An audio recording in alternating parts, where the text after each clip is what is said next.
What's up, everybody? I believe we're live, rolling. Hope everyone's doing good. Chat room, I'm going to say hello in the chat room and see if anyone says back. And let me know who's watching and who's with us so I know who I'm talking to. Looks like there's 11 people connected already. And I just want to make sure everyone's on before we get going because I have there's Lisa. How you doing? I think I have a lot to say today. We'll see. Um, I want to The first thing I want to do is address hello Amy, a post I made the other day that I want to talk about my posts, things I do, and why I do them. There's Timothy. What's up, buddy? Shauna, Beth Ann, Carol. Look, hello everybody. How exciting! I wasn't sure who would come around tonight. Yeah, awesome that you guys are here. Let me just get started right away. For those of you guys that know me, what's up, Eric? Um, you know that um, I hope that you guys know that when I make posts, um, I I try to push the edge with the post, and I try to make people think, and I try my hardest to. Oh, there you go, Chris Harrington's back. I try my hardest to talk about things that most people consider political, but I try to make them not political, and I get a giant kick out of sometimes the joke's on everyone else, and I hate to say that, but I 9 times out of 10 every post I make is it's thought out way deeper than it seems and means something completely different than the way people react, and I just want to go to to to my post, and I'm going to read about it really quick. Um, if for anyone that didn't see it, I thought I just screenshot it. Maybe I didn't. So give me 1 second, guys. Oh yeah, so here it is. So the other day, um, there was a headline from, I guess it was CNBC, whatever the headline was. I know you. Hello, Susan. I know you guys probably saw the post, but in my post, so the DEA headline was um, Trump's anti-DEI push, and it says the Defense Intelligence Agency also ordered the suspension of events marketing LGBTQ Pride Month, Juneteenth, Holocaust Remembrance Day. Um, so I actually have to pull the post up so I can read the whole thing. So in my post about that headline, and that's what I'm talking about. I don't want to talk about the headline itself or where it came from, but let me just read my post. So my post says, "Okay, so I'm all in. I'm an all-in guy. You may be able to define me as an extremist. I don't know. I just know that if you're going to do something, take it to the edge, knock down all the walls, and take no prisoners. No, so much that I've been known to treat strangers and family equal, not in the kind way, but in the nobody gets a free pass way, no favoritism way. So if you're going to do this, let's do it. I'm not a man of faith, so I'd like to see Christmas and Easter erased. I have Native American blood, so let's lose Thanksgiving. My best friend is diabetic, and sugar literally kills diabetics, so let's drop Halloween. While I'm 50% Irish and live for Mexican food, let's be fair and make St. Patrick's Day and Cinco de Mayo go away.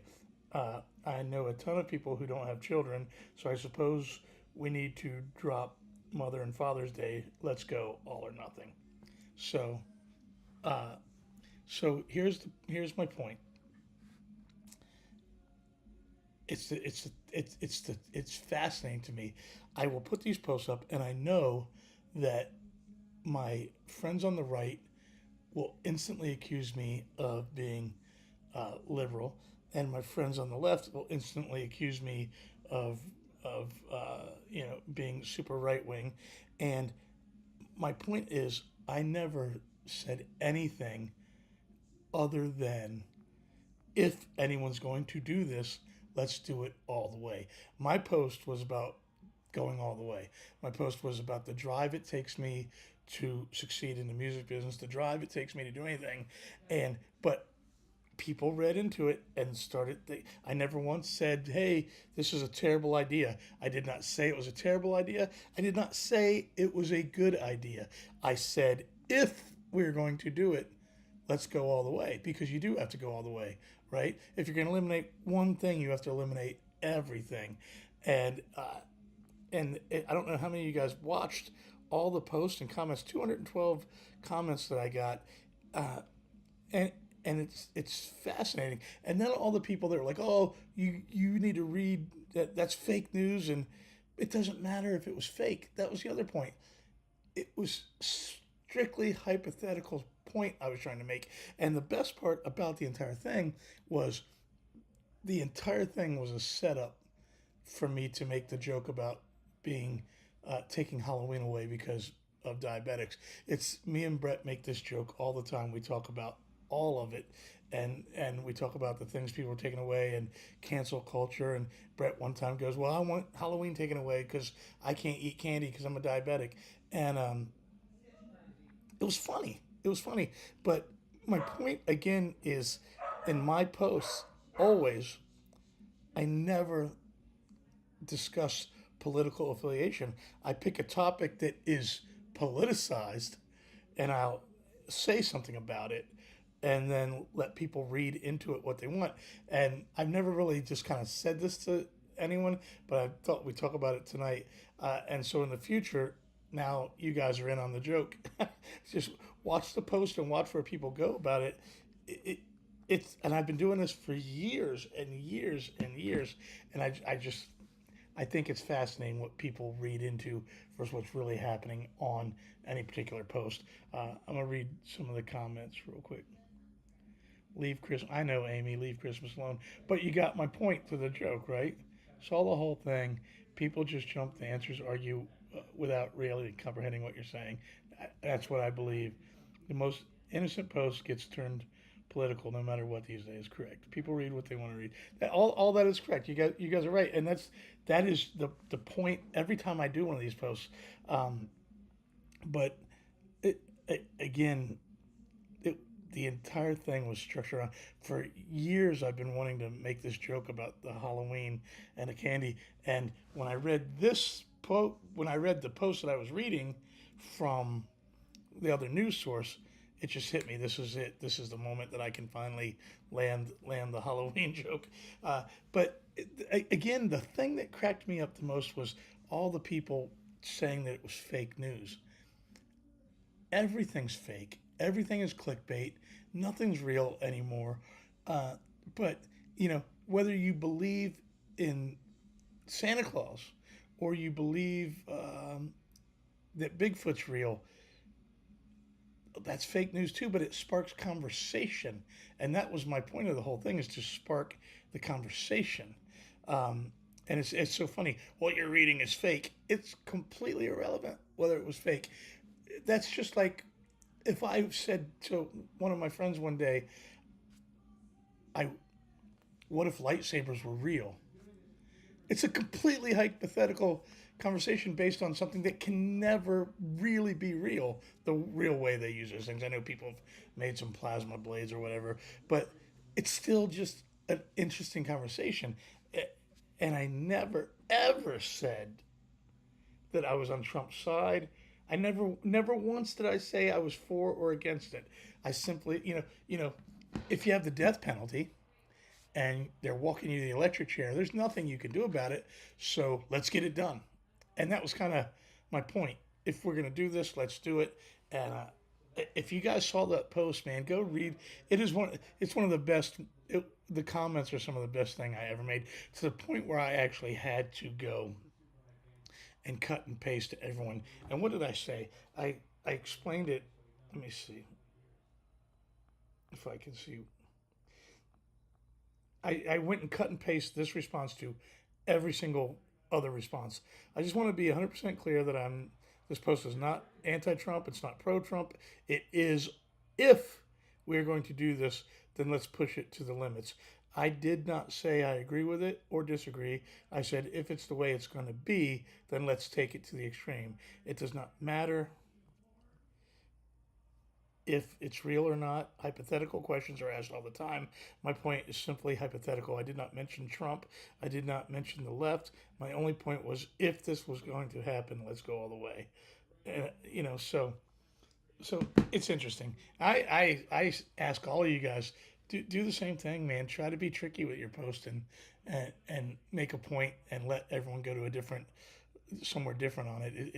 It's a lot of fun to watch happen. I think so. But with that being said, if I offended any of you with my post, sorry, I'm looking all over the place. I do apologize. I never mean to offend anybody. It's the last thing I ever want to do. I just like to stimulate thinking. Like Wayne is on my live feed to tell me what time he's going to be at the gig tomorrow. Uh, Wayne, load in is at 4:30. I'm advancing the show. I don't know if you guys know the term advance. Advancing a show is when you uh, talk to the people involved ahead of time to make sure everyone's on the same page with different things. So Wayne is our guitar tech when we do local stuff, and he's a great friend. If you don't know Wayne, everyone say hello to Wayne. Um, but yes, Wayne. So loading's at 4:30. So if you get there at 5:30, we will see you there. So, um, also, you guys know the deal, right? Wait, Brett Michaels Band wins Grammy for Best Rap Group of the Year. There you go. It's exactly it, Chris.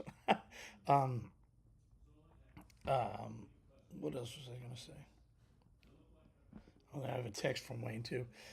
You guys know I have to ask this every time now is hit the subscribe button and hit the like button. The likes are really important. And I need the likes. And if you haven't subscribed to the page yet, we're doing good. I'm closer to my goal than I ever dreamed. More and more people are watching the replays of the page. So I was kind of starting to see how quick people were to judge what you said. Huh. I'm with you, Amy. So a couple other things that I wanted to talk about. I already talked about the post and the Grammys. I wanted to talk about the Grammys. Uh, there's so much. Every year, there's this talk about the Grammys. Oh, they aren't what they used to be. This was the worst Grammys ever. It's not about music anymore. Blah, blah, blah. I've been hearing that since 1988. I think maybe it was 1990. The first time that the Metallica Jethro Tull thing. That was when it was brought to my attention um, about the Grammys, and that's when it got on my radar. So whenever Metallica was supposed to win a Grammy, maybe 90, 92, um, every Grammys has been the worst since then. Everything's been about they. How could this person? Because I don't know if you guys remember, Jethro Tull won Best Heavy Metal Record over Metallica, and it was the album that had Enter Sandman on it. It was the breakthrough record that just took Metallica over the top. And Jethro Tull, who at that point was classic rock, uh, no one even knew they had a record. I didn't even know they had a new record, and they took the Grammy from Metallica. And ever since that day, Grammys suck. Everyone sucks. So here's the point. It, it's all just opinion. Everybody so mad that Beyonce won Best Country Artist of the Year. Why are you mad? It doesn't affect you in any way, shape, or form. It doesn't fucking matter one bit. And here's the important part, it doesn't help or hurt her in any way, shape, or form either. The, it's a neat accolade to say you have a Grammy. It's neat. I've been nominated for a Grammy before, and it's a neat feeling. It's also a neat feeling knowing that it's not going to happen. So it just doesn't matter. Like the whole world getting mad. Was anyone really surprised that Beyonce got it? It's it's a club. There's a panel. the guy Richard Goddard, who produced my first record, in some odd reason, he was on the panel back in the day of Grammy, the people that nominated people. At some point, I wasn't. He didn't get some odd reason nominated for a Grammy. That wasn't what happened, but he could have. And that small panel of people, of judges, make these decisions. They're friends with people, so they're going to vote for their friends. It's just like uh, every year since Shining Soul's been open, we win that Virginia Living Award, best gift shop in the area. So I have a lot of friends.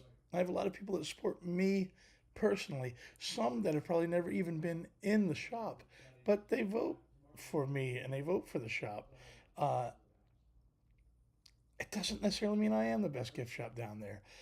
Uh, it it means that I have the right people on my side to make something like that happen, and that's all the Grammys are worth. Getting that vote that I'm the best gift shop every year feels really good to me for a minute. I I don't know that anyone has ever read that and said I better go buy a candle from Pete because he won best gift shop. So I, I don't believe that Beyonce winning a Grammy gained her a fan, earned her any more money. I think she has tons of Grammys already, right?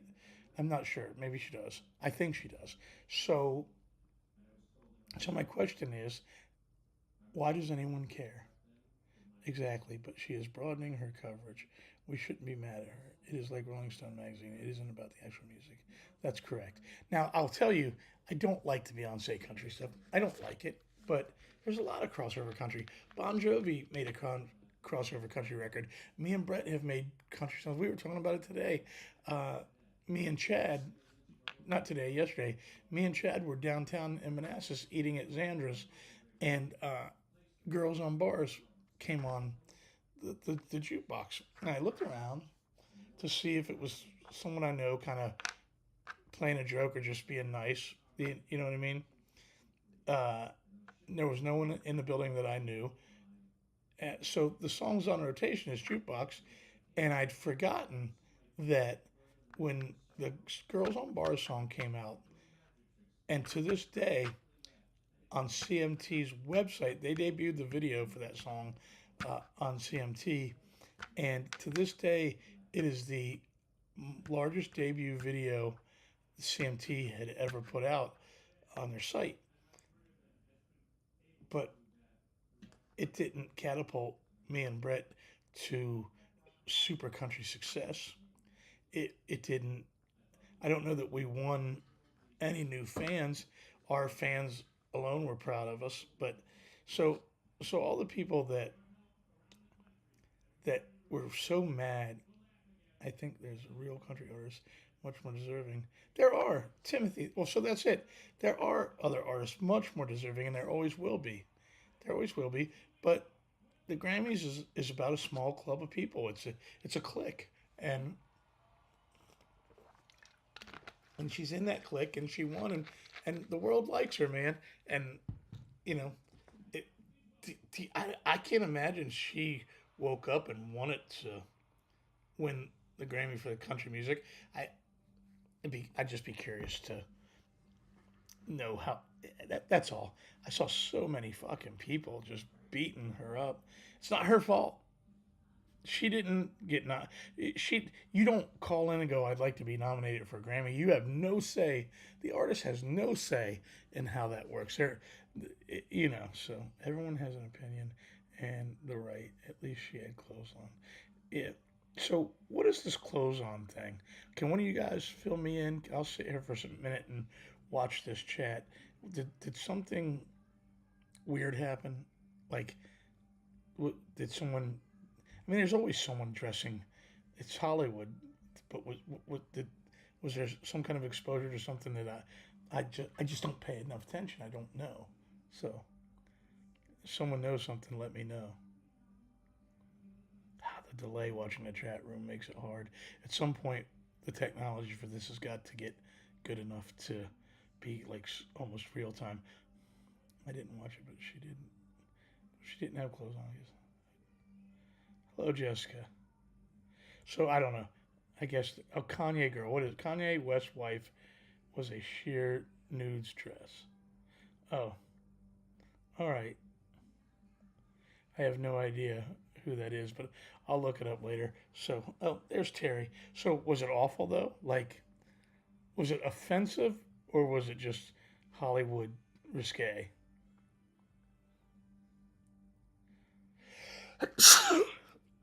Excuse me. Made of nude pantyhose, basically. I feel like people have done worse than that, right? I don't know. So, uh, I wanted to. One of the other things I wanted to talk about was um, our shows, the acoustic rock. Me and Chad and Dean, we're playing all summer long or all winter long right now, and we're just having the time of our life. If any of you guys have seen the show, me and Chad started it 2 years ago. Amy, who's in this chat room, uh, took a shot with us, gave us our first gig, and we've run with it ever since, and we've evolved it. We had such a great time. Um, but we're out there playing 4 nights a week right now. We play tomorrow in Annapolis, and Terry, I know Terry had just seen the show recently. Um, I'm sorry, I'm reading it. If your kids were watching with you, so but the shows are just getting so much better, and I don't know if you guys, I haven't posted this yet, but for any of you guys that watch my stage it shows, the streaming stuff, my performances from um, from my living room. Tomorrow night we're playing at Annapolis, um, at the Ram's Head on stage, which is one of the coolest places. It's a listening room. It's a very prestigious place to play, and I'm so proud to be playing there. And Wednesday night in the winter is going to be awful, and but my point is, for those of you that I haven't gotten to see the acoustic rock show, and I'll put this post up on Facebook tomorrow, is I'm going to stream it over Stage It. So you could buy a ticket at Stage It. I had to sell tickets to work it out with the Rams said to let me do it. I can't. They wouldn't let me give it away free, but check it out. Uh, are you going to play? Vaughn, with 100% certainty, Cry Tough is in the set. It is an integral part of the show. For those of you guys that don't know, the acoustic rock show thing that we do is a retrospective timeline that starts in 1978, and we play a song or two from each year that means something incredibly special to each of us, going up to about 1992 or 93. So Vaughn, obviously, Cry Tough is in this set. It's literally like the biggest part of it.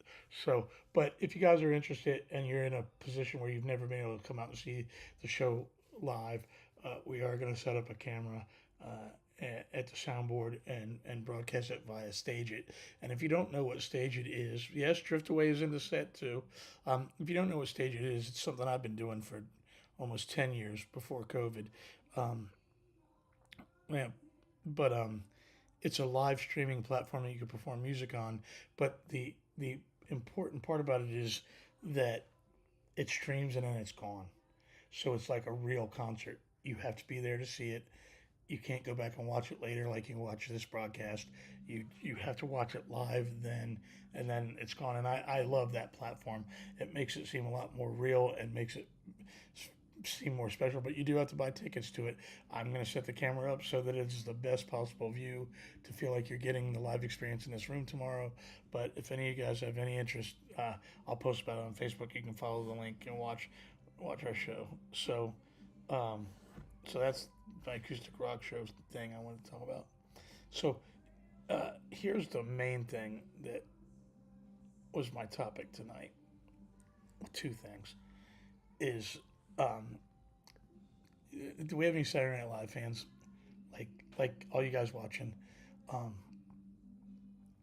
I, Saturday Night Live is one of those things that to me is a staple of Americana. It defines an enormous part of my youth and childhood, but it's never. It's also much like a Kiss record. Every year you waited for the new Kiss record, hoping it was great, and it wasn't. And you wait for Saturday Night Live, and you hope the episode is as good as what you remember the first one you ever saw being as being great. And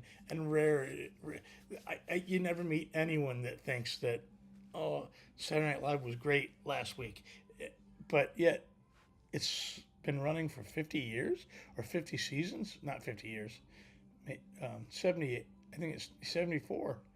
Maybe so. Yeah, I think it's 50 years. Holy crap! Um, but there's a movie on Netflix about that documents in a mockumentary kind of way, kind of a comedy. But I think Lauren Michaels signed off on this thing. It's so there has to be some real reality into this thing, but it basically shows a kind of real time perspective of the 2 hours leading up to the very first episode of Saturday Night Live, and it the guy that is playing Chevy Chase in this, and the guy that is playing uh, uh, Belushi,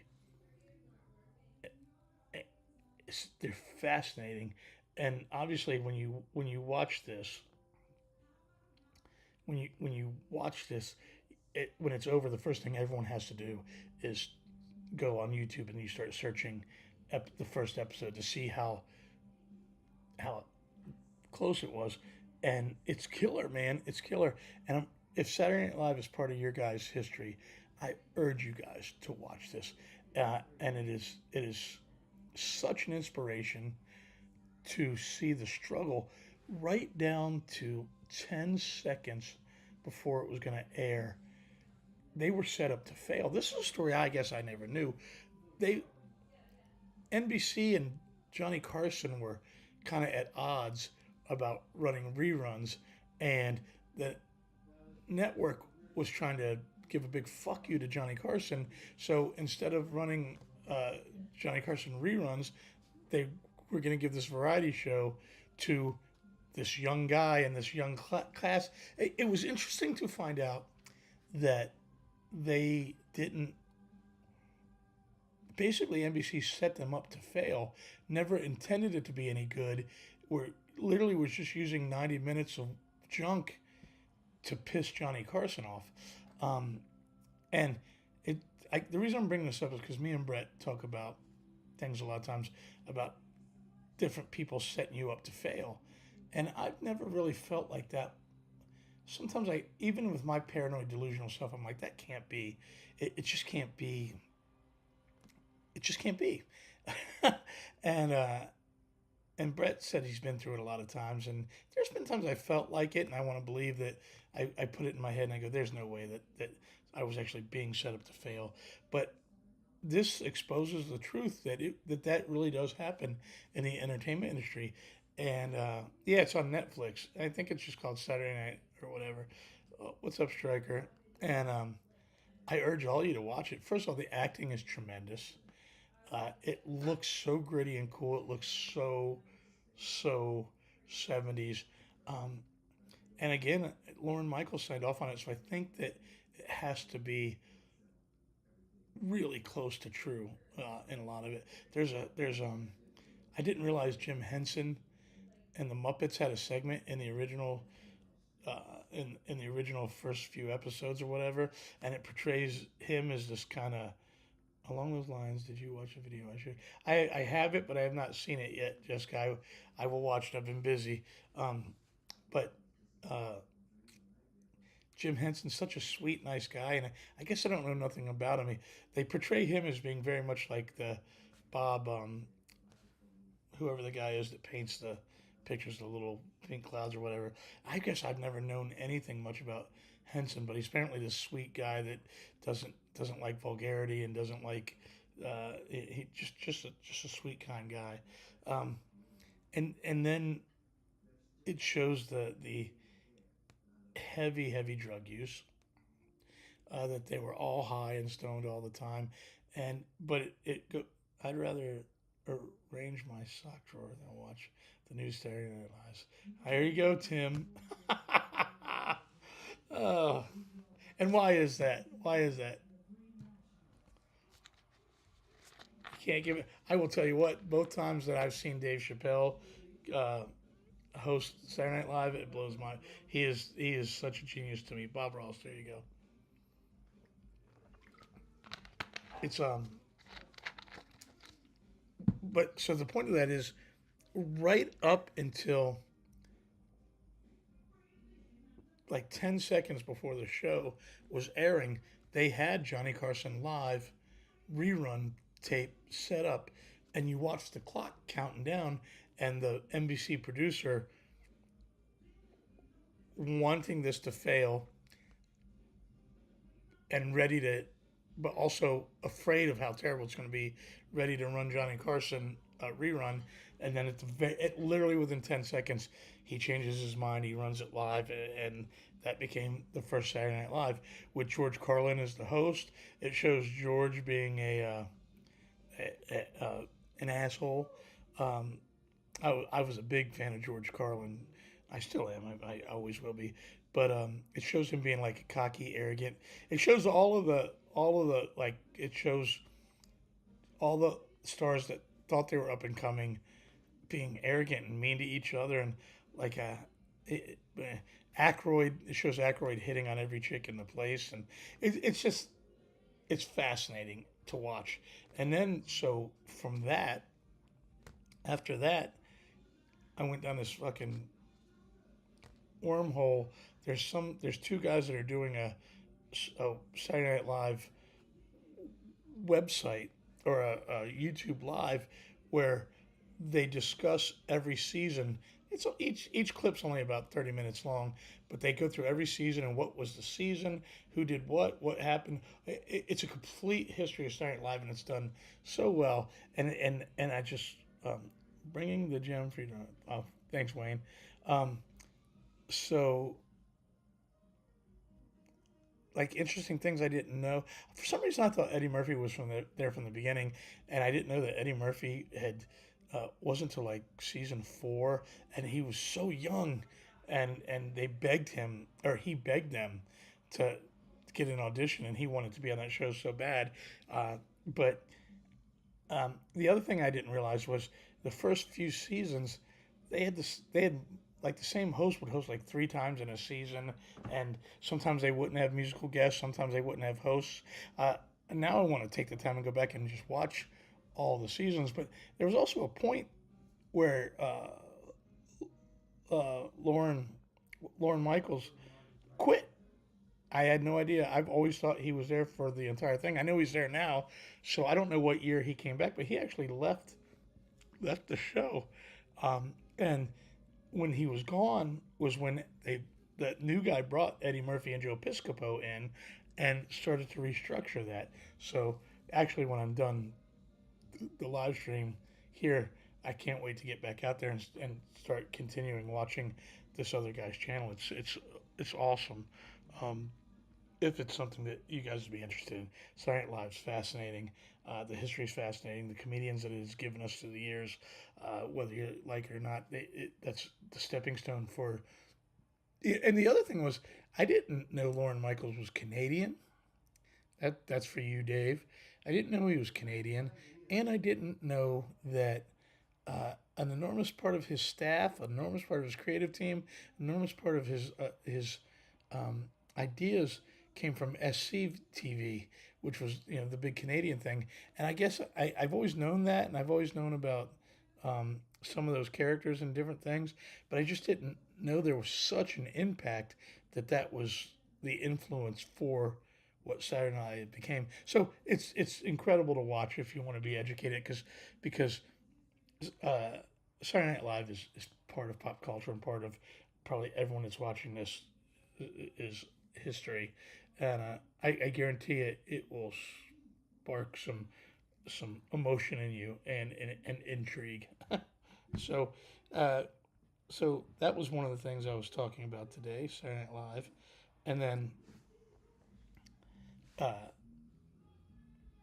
it, I always touch a little bit of on politics. Again, not necessarily politics, but stuff going on, and I don't know if you guys have seen today. I don't want to spark. I don't want to spark a bunch of hate and talk. I just want to talk about the severity. No matter what side of the fence you're on, we're here.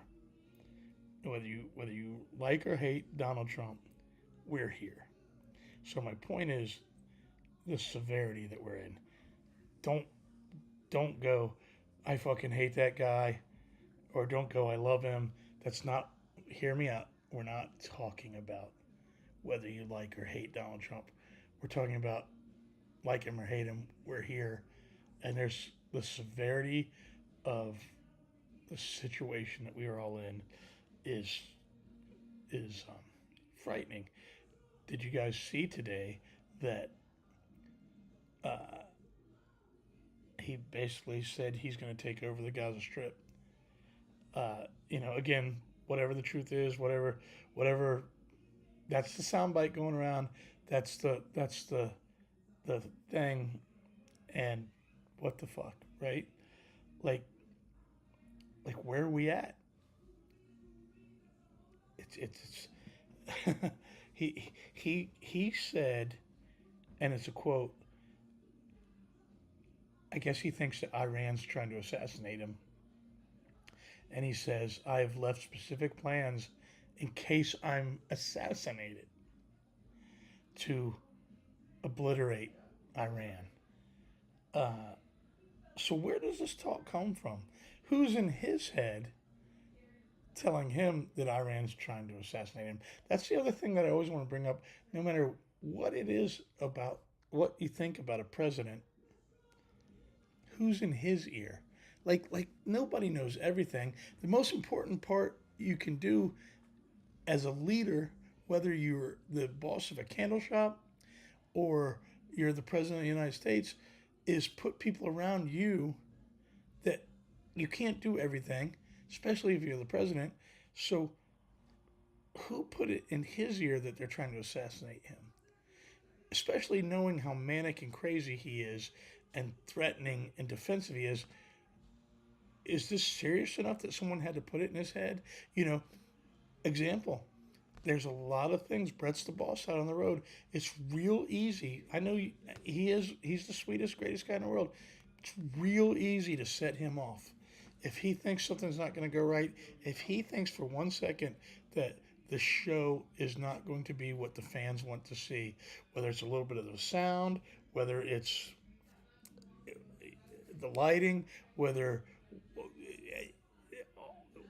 the venue itself, the seats, if for 1 second it gets in his head that something's wrong, there's fucking hell to pay all day long on every level. And we're just talking about rock and roll. So I'm an A person, alpha male. Brett's an alpha male. Donald Trump's an alpha male. You have to be an alpha male to become the president of the United States of America. And who told him?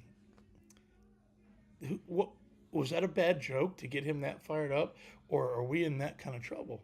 Because if we have active assassins trying to assassinate our president, whether you like him or not, that's a fucking problem, man. Like I know that every government official is always. I know it's dangerous. It's dangerous to be a musician. Look what happened to Dimebag. You know, it's just, and then threatening to obliterate. The fact that he is thinking about the fact that what to do even after he dies, that's some Star Wars shit too. That's what the Emperor did. Like all jokes, I know, I'm trying. I had to bring it into Star Wars somehow. But if you're a deep diver on Star Wars, that's what Emperor Palpatine did. He in the books and the novels, it's fiction. I know it's fiction. Uh, he he had a whole plan of if he was to ever die, what to do to continue his reign, and it and we all know that Palpatine's considered the super bad guy. So it's I don't know. Let me read some of these comments. More importantly, he's shoveling our corrupt government out. I don't really dig taking over land over there. not too much into that. We have plenty of problems here. I agree with you 100%, Tim Baldwin. Some of this, I agree with you. He's emperor.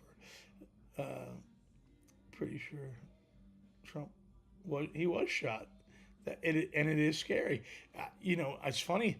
I don't know if you guys would have put two and two together. The day he was shot in Butler, Pennsylvania. The day that we were playing in Pittsburgh, we were 30 miles from where he was at the giant amphitheater in Pittsburgh. And I think at the end of the night, the place holds what 25,000 people. But at the end of the night, we were told that uh, probably 2,000 tickets were paid for or had been bought that didn't come through the door. We assumed that those people were at that rally and were coming over to our show after that, or whatever. But uh, that it was really weird up there that day, just thinking that we were a few miles from where a president was going to get was someone tried to assassinate him. But someone shot Ronald Reagan.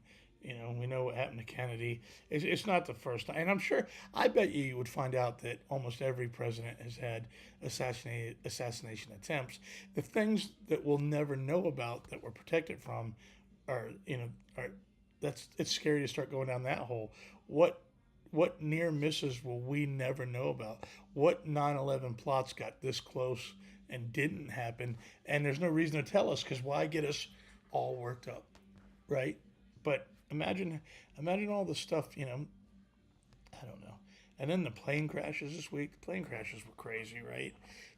I always make the joke to Brett's pilots when I have to get on his jet is I always say, don't make me famous today because, Randy Rhodes and Steve Ray Vaughan and Buddy Holly, all, and members of Skinner all died in those private planes.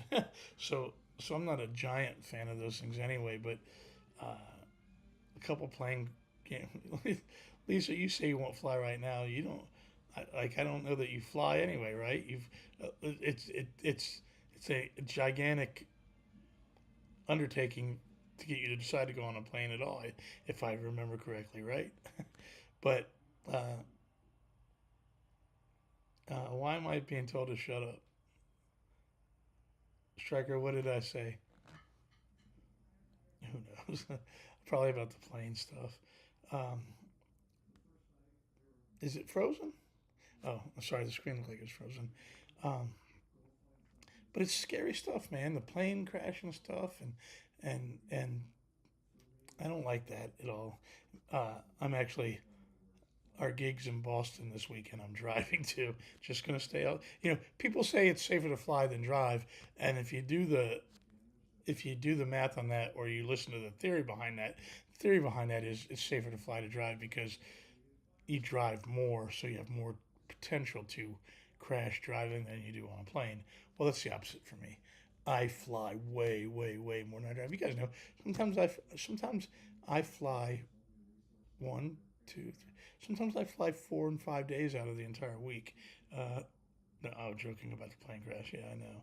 So I get nervous. There are times where I get on that plane and I completely freak out, and I'll text my kids and do the whole "I love you" just in case thing. I don't know if I told you guys on one of these episodes or not, but uh, we had a gig in Florida, the Brett Michaels gig. Um, I guess it was before the end of the year. Whenever we played in Tampa, Clearwater area with Brett, and Fort Lauderdale, the day before the gig, I had read this information about an EMT or the electronic pulse weapon or whatever, and I convinced myself it was coming. I convinced. So at the last minute, I couldn't get on a plane. I literally drove straight through to the gig in Florida because I was afraid to get on the plane. Uh, I thought you were right away when the news. Oh, thought yeah. Thank you, Terry. Um, so yeah, the plane thing's weird. So this week I'm driving not flying to Boston. It's close enough that I can get up there and get back quick. So, um, but then you know, stuff going on at the border. I was just looking right before. I'll see you later, Wayne. Um, I was just looking at some news before I got on, trying to see about stuff to talk about today, and the like like the cartels down there are fighting back with all of this stuff going on. So they're attacking, they're shooting people, they're doing things. So at our border, I know that Trump said that they're going to put some. The Mexico's agreed to put some troops there in exchange for the tariffs, um, which is interesting. The tariff things, uh, it's just interesting. That's all. Like to propose those tariffs to Canada, and then to Canada to get what a ballsy move for Canada to basically say "fuck you." Um, that's that shows Canada's move, basically telling Trump to fuck himself on those tariffs, is a gigantic sign to the world that A, they're one of our closest allies, B, we share the same continent as them, and uh, C, they've been so passive and so kind, and it's like I don't know if Canada punches you back. And Dave, you're my brother. I love you, but you know what I'm saying. That that, that that's a signal of get ready because if Canada's going to fight, the rest of the world's going to fight too. Maybe I don't know. It's just the wild wild west. What's up, Chris? We'll see you tomorrow, brother. Um, yeah. So I just don't even know what to think, and I always want to bring up more stuff and try to get wait, but no more saying sorry. I see you, Dave. um, it's funny. There was that song from Jesus Jones. I was alive and I made it. Um, about the '80s, right here, right now. And I always remember that opening line. I was here. It was something. It seemed like the world could change in a blink of an eye. Which again, in my song "Spin," you guys are witness live right now, almost 30 years later, uh, that I realized right now that my song "Spin" I'd ripped off Jesus Jones. Didn't even occur to me to right now in front of you. I basically say the same thing. The world could. I say it all could end in the blink of an eye, and I guess he says, "I was alive." Let's look it up. You know what? I'm going to try this here real quick because I know that other people do it, and I was talking about last week.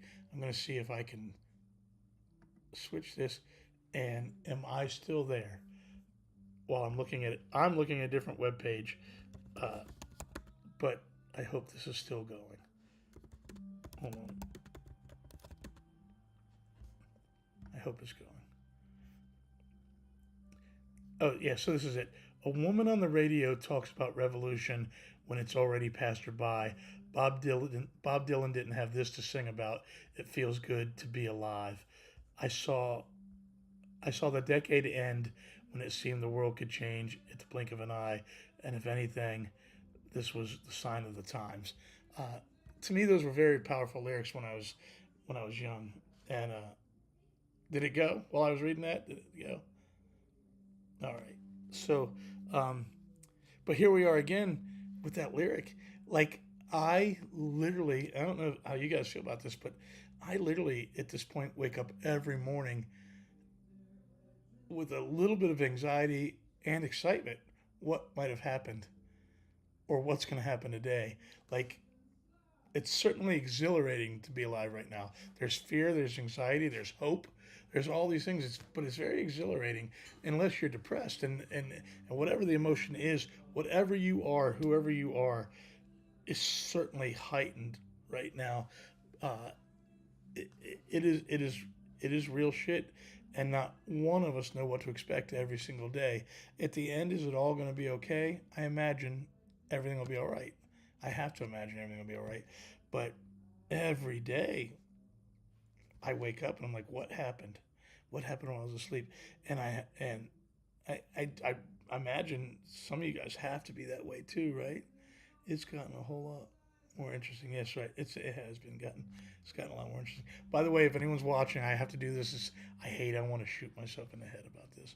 But if anyone's watching, can you please, if you haven't already, hit the subscribe button. Please hit the subscribe button. Get your friends to subscribe and hit the like button wherever it is. I don't even know where the like button is. I don't know one thing about the like, but if you could hit it, that would be great.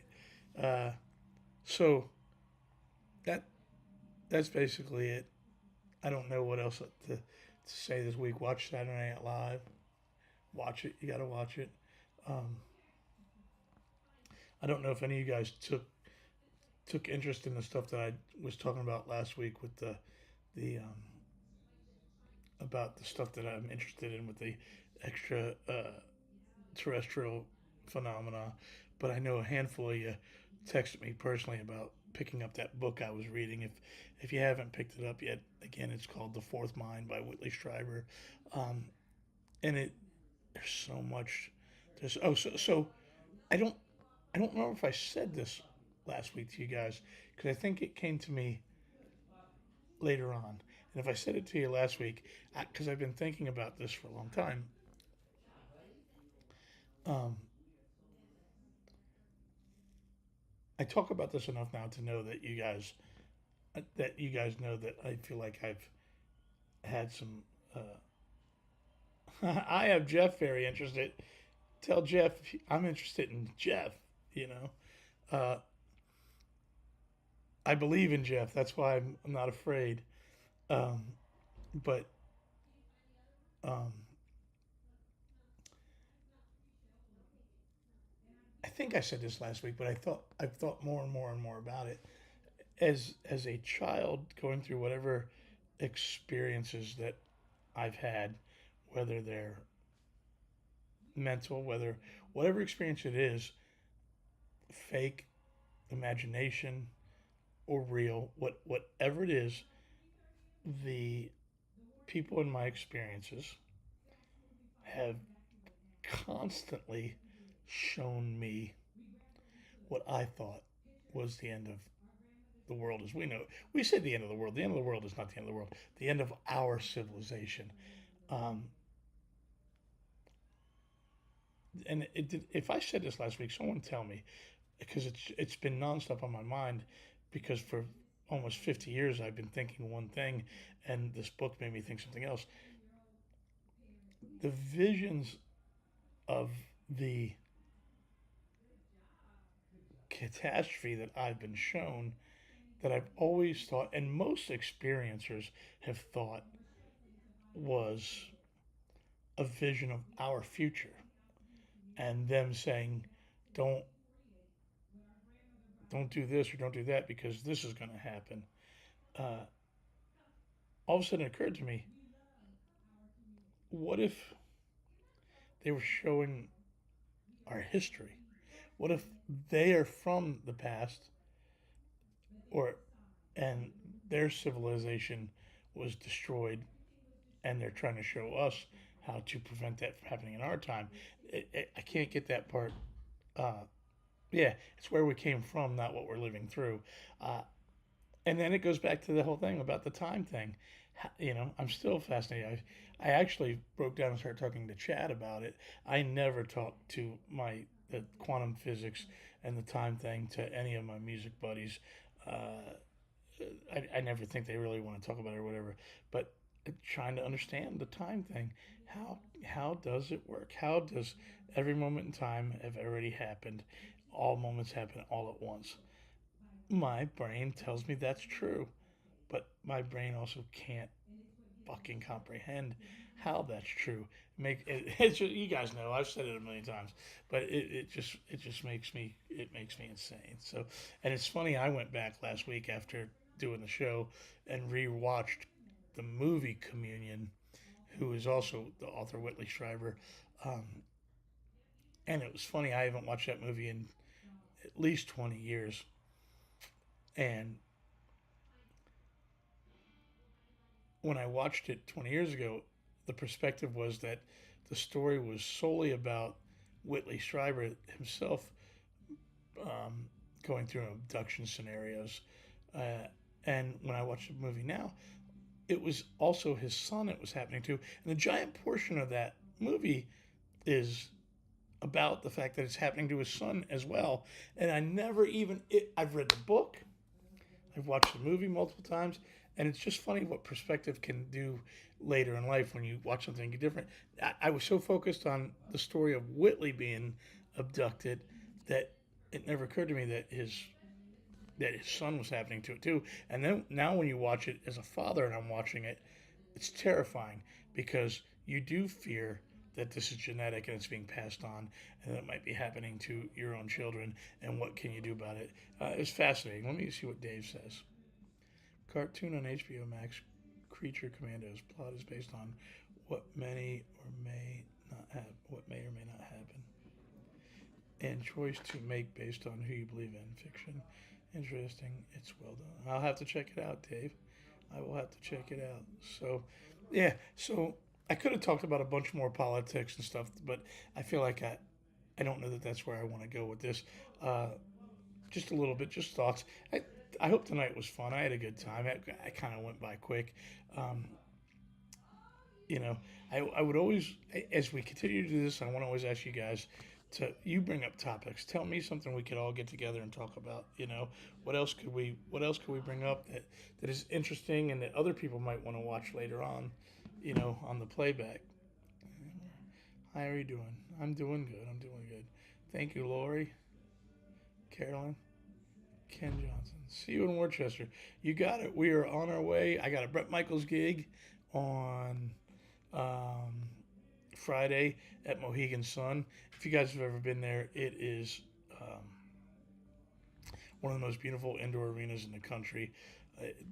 Everybody's played there, from Def Leppard to Billy Joel. It's always an honor to get to go there and play that room. And then the very next night, me, Chad, and Dean are off to Rascals in Worcester doing the Ultimate Acoustic Rock Show.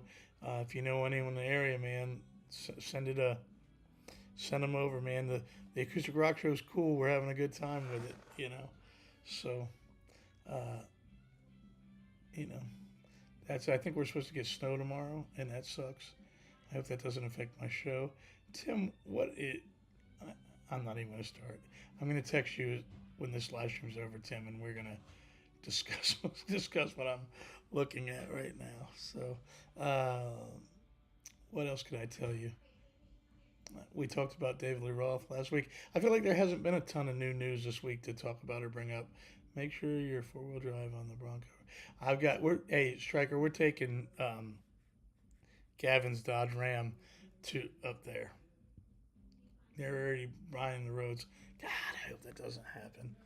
I need tomorrow's show to be good, so I don't need the snow in the way. It's going to be a problem. Pittsburgh's getting a break from snow. Ice storm in Chicago tomorrow. It's awful. Like, ice is scary, right? That's snow. Snow's fun, but man, I don't know if any of you guys have ever had a real accident from sliding on ice. When I was a kid, I worked at a music store in Woodbridge, and my mom had a station wagon, and for some reason I was driving that instead of my Mustang. Maybe because it was supposed to be better in snow than a Mustang.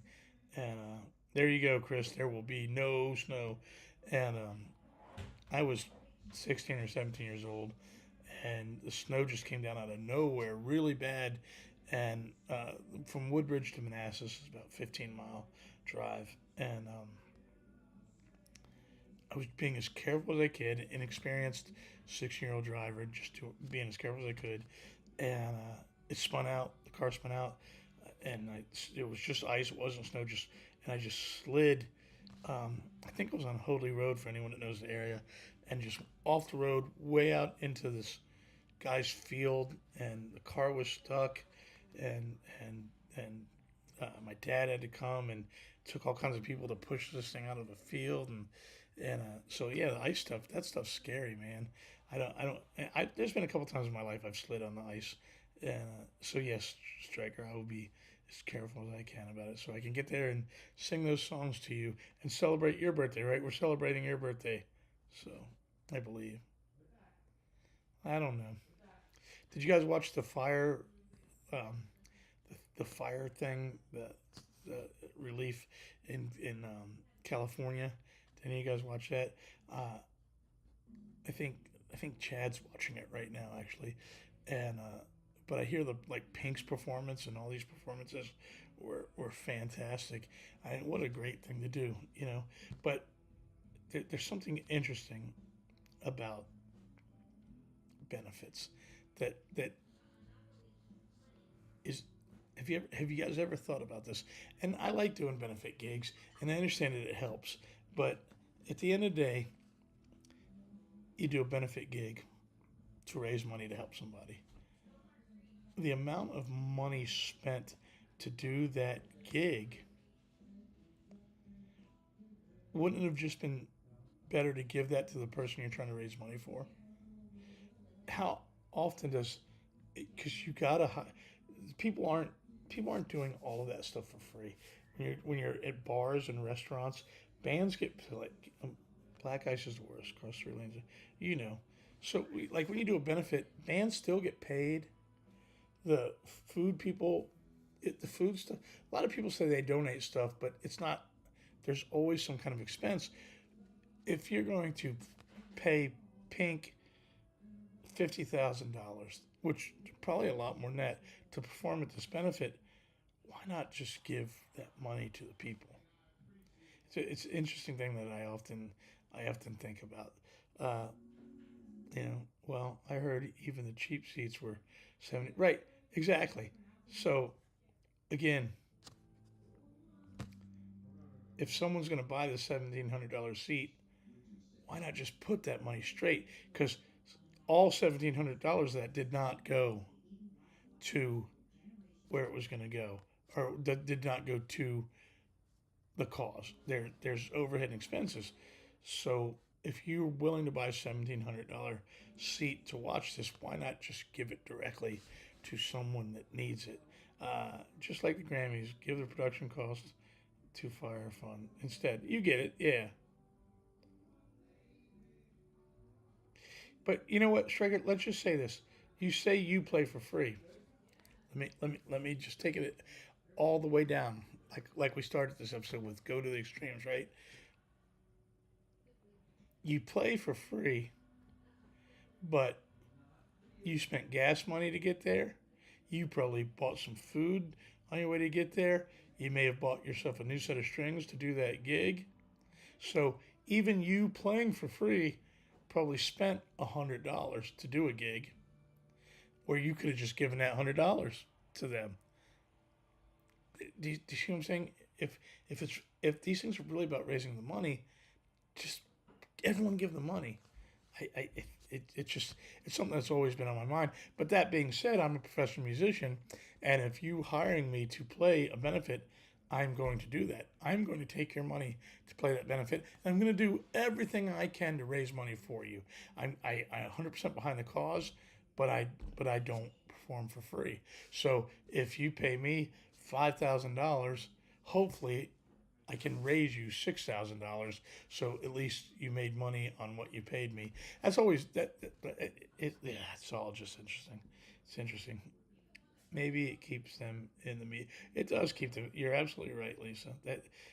There's a lot to it. So, what did we learn today? We learned that Donald Trump is Emperor Palpatine, and he's got a plan for even if he's assassinated. So, Star Wars is real. That's exciting.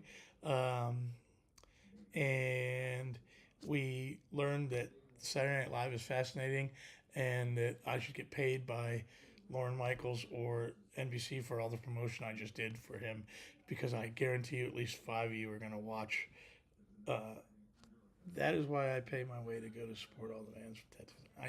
I get it, Wayne. Um, yeah, so watch the Saturday Night Live thing tonight, and I wish that as we talk about topics and then we go off for a week, uh, I would love to interact more, whether it's on Facebook or emails, or I don't know if there's content chat room on this, but the stuff I bring up, I want us all to think about. I want to be a community, so I want to hear everyone else's thoughts on this stuff too. I saw several people say that all the stuff I said about quantum physics and time last week, that a lot of you guys all went and thought about it. But I want to know what you thought. I want to know, did you buy the books? Did you do the research? Did you start thinking of some things? I want to grow it like that. I want it to be a community of there's a guy that does this thing called the Y files. I'll never be able to do what he's done, and I don't want to copy him completely. But look up the Y files and just watch an episode of what he's become. It's a community, and I would love to do that. Did you see an asteroid was found to have many precursor? Uh, I've heard the theory before, Vaughn. And is this something new there? Is there something brand new that just came out? I'm not sure, but I'm gonna go and research it all right now. So there you go, guys. Have a wonderful week. Thank you. This is the sixth one I've done, fifth week, um, and it continues to grow. Last time, please hit the like button if you haven't hit the like button. Subscribe if you can, and help me keep this going. We're building it, getting closer and closer. Chad's right behind me, through that door, and I almost thought to have him be the first guest, but he's been drinking. So yeah, so I got so many ideas for what I want to do with this and the guests and the different things I'm going to do. I think I explained it to you guys.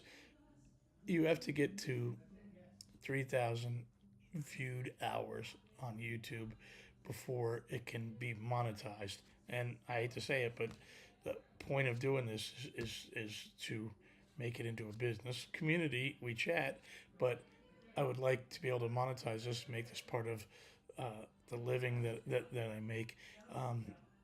And so I have to get these 3,000 hours, and I'm waiting. We're almost halfway there since we started. Um, it's 3,000 total hours of view, not me talking for 3,000 hours. I could put one piece of content up that's an hour long, and if 3,000 people watch it all the way through, I get my 3,000 hours. And I'm about halfway through that right now. And once I get to the point where, basically, what I'm saying is, I'm working hard at getting comfortable at this. I'm working hard at learning to talk to you guys while I'm building these 3,000 hours. And then once I get to the point where I'm at that level, is I'm going to start bringing guests on and making this thing great. So you guys just stick with me. Stick with me. Help me build this. Join me. Talk to me. Chat with me. Give me ideas or anything to talk about. And thank you. Just like the music business, man. You guys just help me keep going, and I'm grateful. Grateful. You guys have a wonderful week. Maybe I'll see some of you guys tomorrow in Annapolis. See some of you guys in Boston this weekend. And Vaughn, I just love that you show up, man. I it, it, I literally stare at the chat room thinking, I hope Vaughn pops in today, and you do. And I think that, Vaughn, I would like to talk to you about being a guest. You, I would love. I don't know if it's something you'd want to do, but I would love to. I would love to do it. So, you guys would fall in love with my friend Vaughn. You would just fall in love with. He's fascinating. He's charming. From the day I met him. So, you guys have a wonderful, wonderful weekend, and I guess I'll see you guys next Tuesday. Thank you for sticking with me. See you later.